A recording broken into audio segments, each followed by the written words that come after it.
Eric Schneider. And Coach, congratulations on the win. It seemed like both teams were trying to figure each other out in that first half, but once Parker Lishka and the rest of your team was able to figure things out in the second half, it seemed like it was downhill sledding from there. Yeah.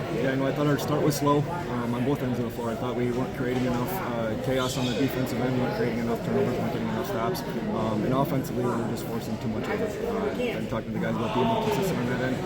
And something that we need to do for sure is to run offense until the defense gives us what we want. And we've talked about the shots that we want to get on the defensive end. And tonight I feel like offensively in the first half we struggled because we were forcing stuff. Second half we kind of settled in and got some transition buckets off of our defense. And we settled in a little bit on the offensive end.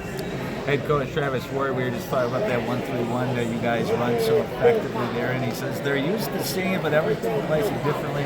What's kind of the secret sauce of your 1-3-1 that makes you so effective? I think it's the right guys in the right spots. I think we try to find that combination that helps us on any given night, because every given night is a little bit different. I thought our wings did a great job tonight defending from the block out to that wing. Obviously, Parker's athleticism on the top helps us out. And our guys on the bottom, between Rex, Caden, I think Aiden ran it a little bit. Those bottom guys work their butts off and running sideline to sideline. It's a thankless job sometimes because you don't get the credit that you deserve.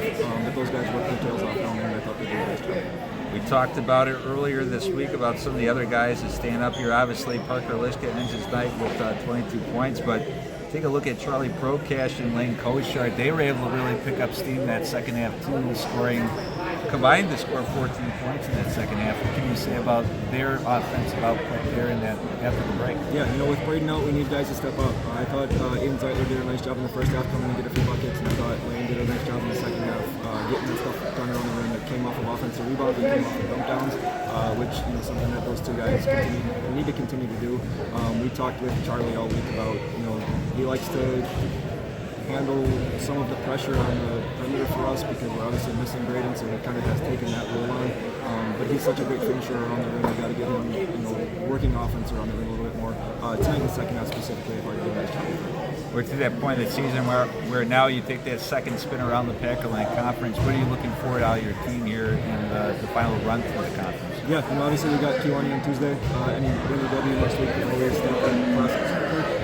We got two battles next week before we start starting the conference battle over. But I'm looking for consistency out of the guys. I think that's one message that I keep telling them is just be consistent. Limit our unforced turnovers. We need guys that are kind of underlying in roles right now to step up and be more of an impact on the both ends of the floor. I feel like we're getting some impact stuff defensively. We just need guys to check on the offensive end with 4, 6, 8 points or more. Just become more of a well-rounded offensive scorer. Coach Eric Schneider, we thank you so much for joining us on the post-game show, and congratulations.